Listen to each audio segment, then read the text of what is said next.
So it was a Sunday night, just after Father's Day. We went to bed, I was asleep, and then Sarah came in, woke me up and said there was a fire in the living room.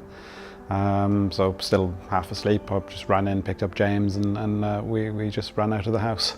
What happened next, we were standing out on the footpath for a while, and then we realised that we needed to call into the neighbours next door and the house adjoined to us to make sure that they were out just in case the fire did spread. So I was banging on their door for a little while to get them out, and I was just trying to stay as far away from the house as possible because we could hear the windows cracking. We couldn't really see any flames or anything, but we could hear the noises, and we just tried to stay away and not be tempted to go back in and do anything.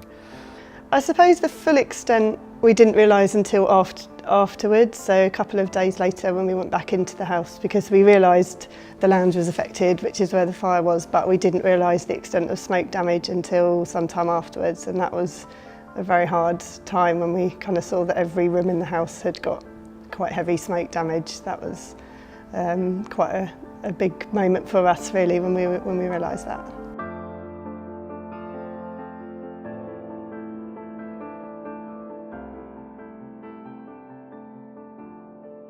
So what could have actually happened is, without working smoke alarms, the family would not have been alerted to a fire in their lounge. They would have probably still been asleep. The fire would have definitely made its way out the lounge because there were some doors left open. It would have compromised their means of escape, and the outcome for the family could have been very, very different.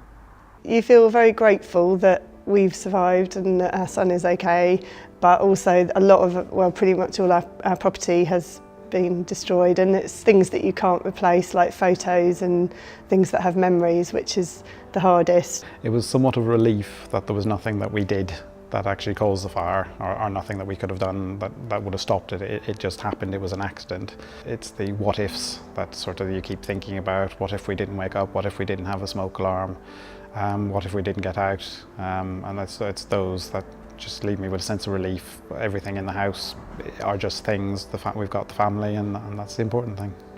I would really recommend that people have a safe and well visit from Kent Fire and Rescue, and to have the advice as to where to put the smoke alarms and to consider what you need to do for a fire. It is something that we took up, and it is something that saved our lives.